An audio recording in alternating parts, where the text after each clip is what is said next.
In every corner of the world, from temples bathed in incense smoke to the quiet whispers of solitary prayers, there lingers a question as old as the stars. If God is all-powerful and good, why has he not destroyed Satan? What force, what reason could justify the continued existence of the enemy of light? Tonight, let us journey into the heart of this mystery, where theology meets destiny, and where heaven's silence hides a wisdom far greater than wrath. Part 1, The Morning Star That Fell, a story older than time. Long before mankind drew breath, long before the mountains rose or the oceans were carved, there was harmony. Not the harmony of sound, but the silent resonance of divine will. A realm where every thought was light, every whisper was worship, and every being existed in the undisturbed orbit around the glory of God. But even in such perfect stillness, something unexpected took root. A shadow formed not from darkness, but from too much light. His name was Lucifer. He was not born in sin, nor shaped in malice. He was a masterpiece, the morning star, the light-bearer. The scriptures hint at his splendor, adorned with precious stones, overflowing with wisdom, radiant in glory. Among the heavenly hosts, he was not just admired, he was revered. A cherub of highest order, he stood closest to the presence of the Almighty. But with proximity came exposure, and with beauty came awareness. It began not with action, but with a thought. A silent seed that sprouted in the soil of admiration, pride. Lucifer looked upon his own brilliance and mistook it for his own creation. In the mirror of heaven, he saw a god, not the one who created him, but a reflection he wanted others to worship. "I will ascend," he whispered within himself. "I will raise my throne above the stars of God. I will be like the Most High." In that moment, the first fracture was formed. Not in the throne of God, which remains unshaken, but in the heart of a created being who forgot that all light is borrowed. From that seed of pride came hunger. From that hunger, ambition. From ambition, rebellion. And with him a third of the angels, drawn not by hatred of God, but by the magnetic pull of false promise, that they too could rise, that worship could be redirected, that order could be rewritten. And thus began the first war. It was not a metaphor. It was not myth. It was real. Heaven, the realm of unbroken worship, became a battlefield. Not because God had lost control, but because he allowed free will to run its course, even among his most exalted creations. But understand this, it was never a war of equals.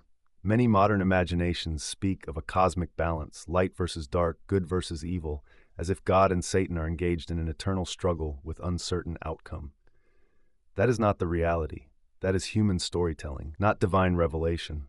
God has no rival. Satan is not an evil equal. He is a defeated being still allowed to move, not because God is weak, but because God is wise. The war was swift. It was decisive. It was led by Michael, the archangel, commander of the hosts of heaven, whose sword blazed with fidelity to the Creator. The rebellious were cast out, not merely banished, but exiled from the dimension of holy presence.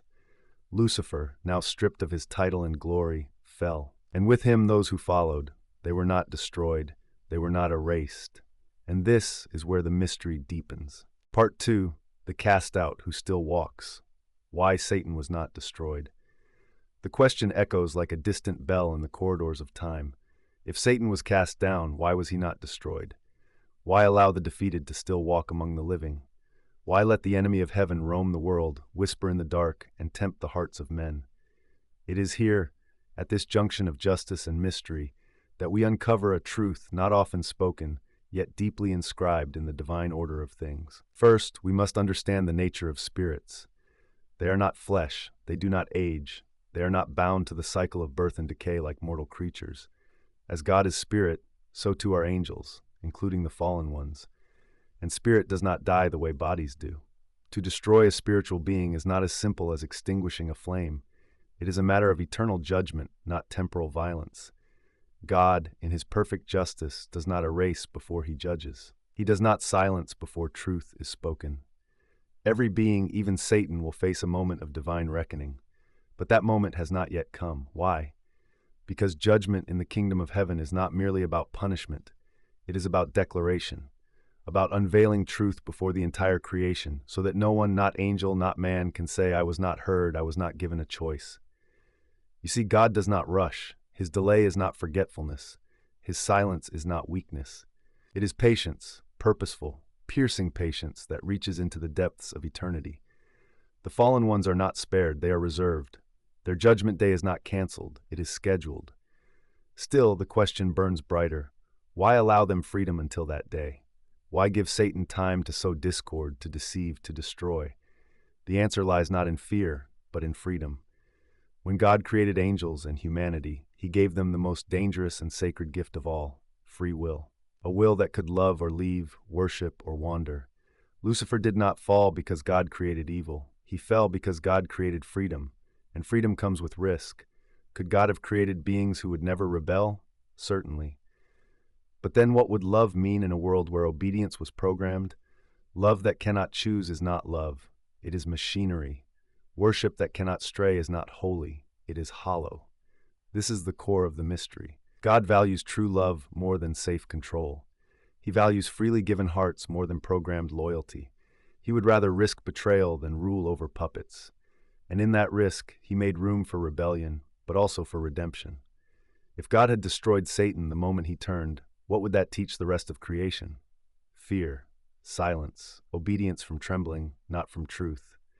But by allowing the enemy to continue, God unveiled something deeper, that even evil, when permitted, becomes a stage upon which his glory is revealed.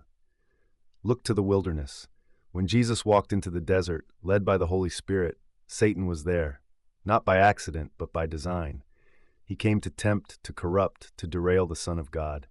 But Jesus withstood him, not by miracle, but by truth.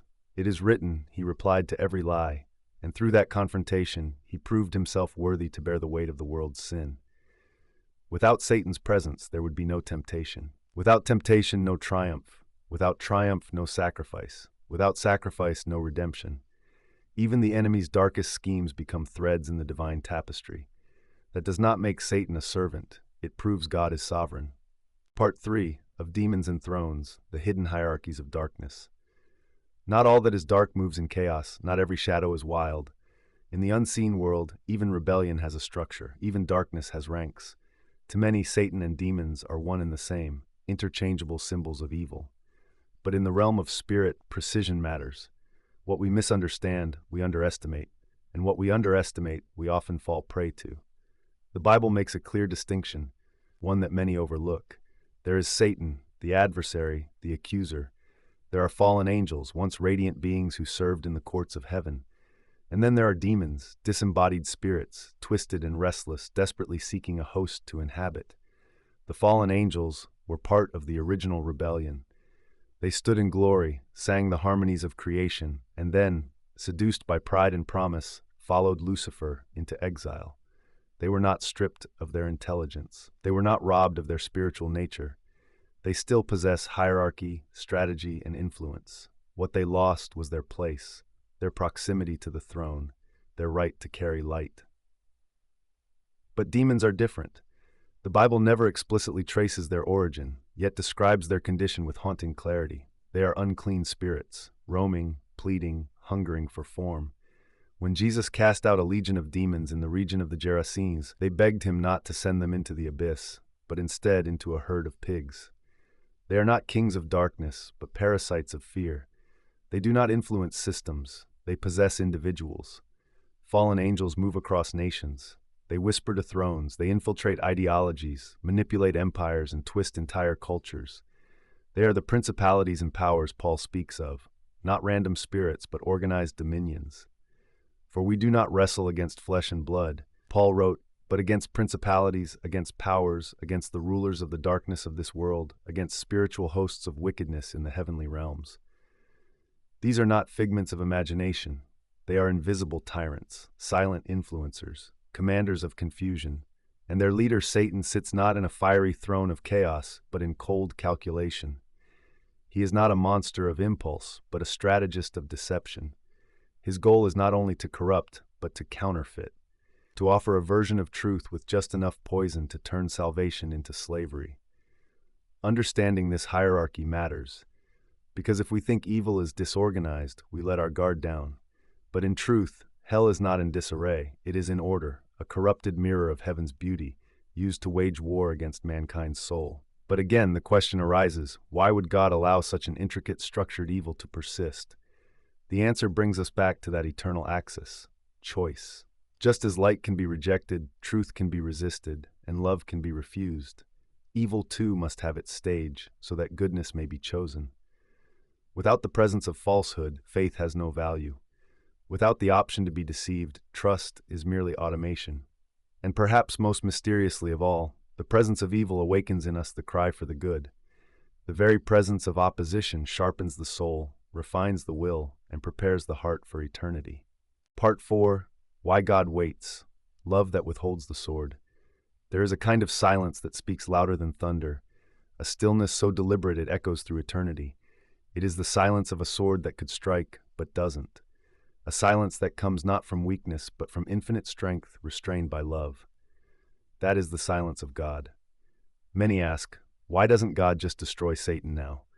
With all the pain, deception, violence, and despair that saturate this world, wouldn't it be just, even merciful, for God to end the enemy's existence once and for all? To human reasoning, the delay feels unfair. To our emotions, it feels unbearable. But the delay is not without purpose.